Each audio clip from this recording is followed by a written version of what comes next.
সবাই তাকে চেনে তার বিখ্যাত হেয়ার স্টাইলের জন্য। তার পাণ্ডিত্য সবাই জানে, কিন্তু কেউ বোঝে না। তিনি আর কেউ নন, ডক্টর এপিজে আব্দুল কালাম। তিনি বেশ ছিলেন তার লেখালেখি, পড়াশোনা, গবেষণা এসব নিয়ে। তাকে আবার টেনে আনা হলো রাজনীতির কেন্দ্রে। আসুন এই বিষয়ে সেই ডক্টর এপিজে আব্দুল কালাম কি বলছেন আমরা শুনে নিই। এমা বিশ্বাস হচ্ছে না? এই দেখুন, আমি জানতাম বিশ্বাস করবেন না। ঠিক আছে, দেখে নিন। নমস্কার স্যার। নমস্কার।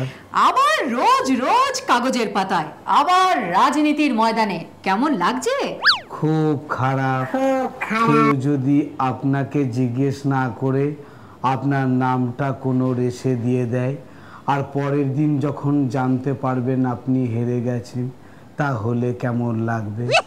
যতই বলি আমি দাঁড়াবো না, ওরা জোর করে আমাকে দাঁড় করাবে। না দেখুন, যদি মুলায়মজি আপনাকে সমর্থন করতেন তাহলে কিন্তু আপনি আবার রাষ্ট্রপতি হতে পারতেন। যদি হই চোর কাটা ওই চুলের ভাঁজে। ইয়েস, আপনি ঠিকই বলেছেন। হ্যাঁ, মুলায়ম, ওর মূল্যায়ন আমার মতো ক্ষুদ্র বিজ্ঞানীর পক্ষে সম্ভব নয়। ওর যখন তখন অবস্থার পরিবর্তন, কখনো সলিড, কখনো লিকুইড, কখনো আবার গ্যাস। স্যার, সেই গ্যাসে যদি স্মেল থাকে তাহলে তো একটা ডেঞ্জারাস অবস্থা।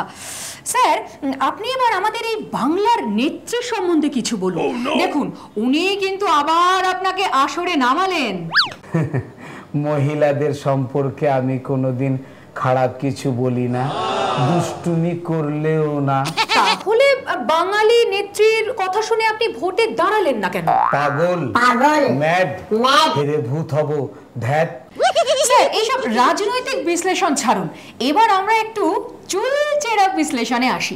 আপনার হেয়ার স্টাইল সম্বন্ধে কিছু বলুন না। সেটা বলা বড়ই শক্ত, কারণ আমার এই হেয়ার স্টাইলটা একটা কেয়ারলেস ব্যাপার আছে, যার অর্থ হলো উদাসীনতা। আবার এর একটা লেয়ারও আছে, যার অর্থ হলো গভীরতা। আবার এর মধ্যে একটা ফেয়ার লুকও আছে, যার অর্থ হলো ভদ্রতা। মানে আমার এই উলোঝুলো চুলটার এই যে নমনীয়তা, তার মধ্যে একটা প্রেয়ারের ব্যাপারও রয়েছে।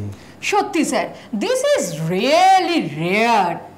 ঝুলে ঝুলে দুলে চলে আপনার হেয়ার।